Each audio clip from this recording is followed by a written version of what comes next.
Learners, welcome to today's online class. This is a second segment of the topics. In the previous class, I already discussed about the matter. Okay, dear learners, let's go. This is Nishit Jodhar in front of you. Today, I am going to conduct a topics for you.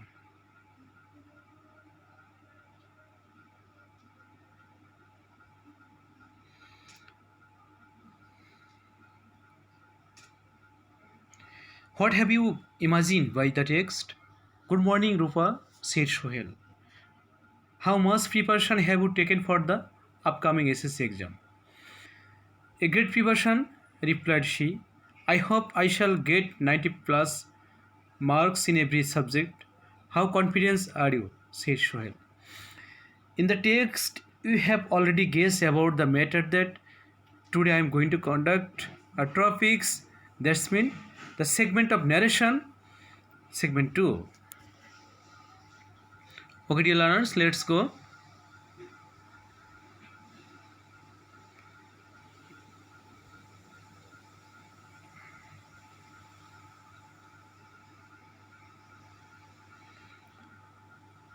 At first, you have to read that whole passage to identify the speaker and the audience. Then you have to determine the mode of the verbs in their speeches. প্রথমে বুঝতে হবে আসলে কার কার মধ্যে কথা হচ্ছে, কে কথা বলছে এবং কোনটা কোন কোন sentence,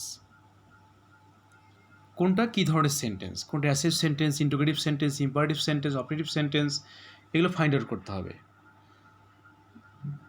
will you come with me said Priya to Riya. I will come said Riya. Priya asked Riya if he would come with her. Riya replied that she would come. অর্থাৎ আমরা এখানে বুঝতে পারছি প্রথমটা হচ্ছে কি ডিরেক্ট স্পিচ, পরেরটা ইনডিরেক্ট স্পিচ। প্রথম তিনটা আটারেন্স আছে, আমরা তিনটা আটারেন্স থেকে মিনিং করব কোনটা কে বলছে এবং কোনটা কোন সেন্টেন্স এবং কার কার মধ্যে কথা হচ্ছে। When the reporting verb is placed in the middle or in the last of the sentence while converting it into the indirect, you have to put it after the subject in starting of the sentence. অর্থাৎ কি বলেছি আমরা, যদি reporting ভার্বটা পরে থাকে বা মাঝে থাকে, আমরা যেখানে থাকবে না কেন আমরা চিন্তা করব যে ব্যক্তি কথা বলছে সে ব্যক্তি আসবে আগে, তার কথাটা যাবে পরে। অর্থাৎ প্রথমে যে লোক কথা বলছে সে লোকটা আসবে, তার কথাটা যাবে পরে। অর্থাৎ যদি রিপোর্টিং স্পিচ এবং রিপোর্টিং ভার্বটা আগে পরে থাকে, রিপোর্টিং ভার্বটা আগে আনবো, স্পিচটা পরে নিয়ে যাব, এই কথা বলতে চেয়েছি আমরা। What did you live said Tina. I live at Dhanmondi said Tina. এখানে টিনার সঙ্গে কার কথা হচ্ছে, টিনার কথা হচ্ছে। Tina asked Tina where she lived. Tina replied that she lived at Dhanmondi. If the reporting speech has only yes, then subject reply the affirmative or subject auxiliary verbs and used. If the reporting speech has other speech yes, then subject reply in the affirmative and said that is used. I said to him, have you done the math? Yes, I have also done another one, he said. I asked him if he had done the math. He replied in the affirmative, or he said that he had. Okay, affirmative and he said that, কারণ পরের বাক্যটা অ্যাসেভ sentence. Assertive বলে কী করেছি, said that করেছি আমরা। Integrative বলে an আক্স করতাম। অর্থাৎ পরের সেন্টেন্সটা যে মোডে থাকবে অ্যান্ডের পরে গিয়ে সেইড আক্সড ওই মোডটা আমরা ইউজ করব। Also had done another one. If your speech has only no then, no হলে আগের মতোই শুধু reply the negative and said that বা অ্যান্ড মোড অনুসারে সে ভাবটা ইউজ করবো। I said to him, have you done the math? No, I will do it later, he said. I asked him if he had done the math. He replied the negative and said that he would do it late. When the direct speech has sir, তখন আমরা কী করবো, সার থাকলে আমরা respectfully বা politely শব্দটা use করব। হ্যাঁ, the student said to the teacher, sir, will you teach me the math? The student ask the teacher respectfully, অথবা student respectfully ask the teacher if you teach the math, ঠিক আছে।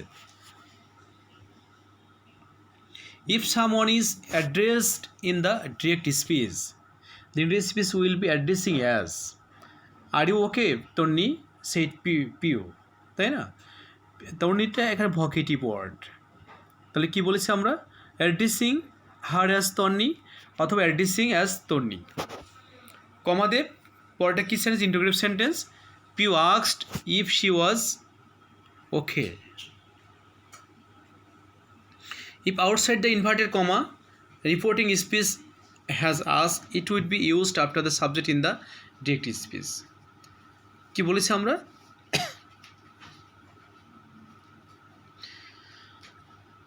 Are you coming? asked Rina looking at me. You may join me when I said Rina. Looking at me, Rina asked me if I was going. She suggested me join her when she would go. When the reported speech has note of interrogation after an assertive sentence, the indirect speech will use being surprised before the reporting verb.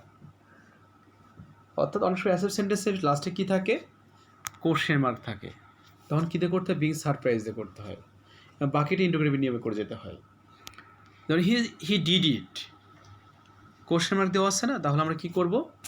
প্রথমে being surprised, comma he asked me if I had done it. ওটা শুধু ওই যে being surprise দিয়ে interrogative নিয়মটা আমরা follow করে গিয়েছি। এই ধরনের নিয়মটা মাঝে মাঝে আমাদের আসে। নর্মালি এটা হায়ার ক্লাসগুলোতে এই ধরনের নিয়মগুলো আমরা প্রায়ই অ্যাপ্লাই করতে হয় আমাদেরকে, তাই না? চলো যাই পরে, সামনে এগিয়ে যাই আমরা।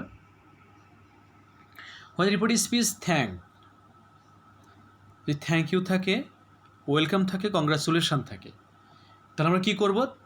সেইড টুডে থ্যাঙ্কড হবে plus objective from. Karim said to me thank you, Karim thanked me.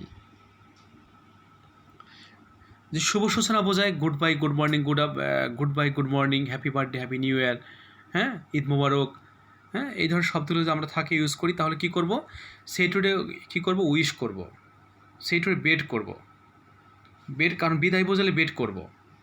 যে good bye, good afternoon, good night, bye bye, tata, তখন কী করবো আমরা? সেইটটা উঠে বেড করব, বাকি সবটা ঠিক থাকবে।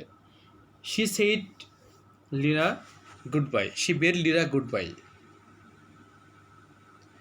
ওই যে একটু আগে বলতে চেয়েছিলাম, আমি একটু আগে বলেছিলাম আগের নিয়মটার ক্ষেত্রে, যে সেন্টেন্সটা তার শুভ সূচনা বোঝায়, গুড নাইট, গুড মর্নিং, হ্যাঁ, happy birthday, happy new year, Eid Mubarak, এই ধরনের শব্দগুলো ইউজ করলে আমরা কী করব? সেই টুটে উইশ করব, কারণ শুভ সূচনা বললে সেই টুটে উইশ করতে হয়।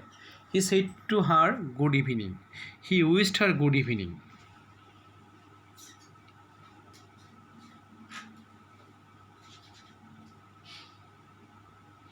$30 the salesman said to me. The salesman said to me it had been $30.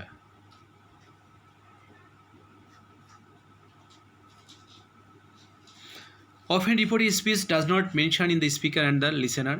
In the case you have to mention the speaker and the listener while transforming it into direct speech. অনেক সময় কারোর মধ্যে কথা হচ্ছে, এগুলো আমাদের find out করা থাকে না। নর্মালি প্রেজেন্টেশন করতে গিয়ে আমরা বুঝতে পারি যে কার মধ্যে কথা হচ্ছে, যদি না থাকে তাহলে আমরা ফাইন্ড আউট করবো কার মধ্যে কথা হচ্ছে, চিহ্নিত করে নিব একটু।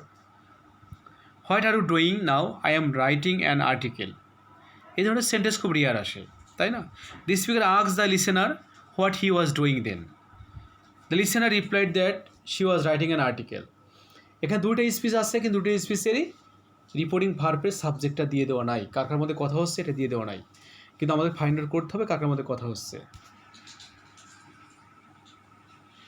If the reporting speech has asked, cried, replied, muttered, এই ধরনের শব্দগুলো থাকলে আমরা কী করব? চেঞ্জ করব না। He help me, he cried, he cried, হ্যাঁ, গ্রুপ ওয়ার্ক দিয়ে দিয়ে change the following sentence into direct speech. Once I said to a sweet little girl, what's your mother's name? She replied cleverly, I know my mother's name, but I won't tell you that. I said, what a clever girl you are. I don't tell me my mother's name to anybody whom I don't know. She spoke with an air of confidence.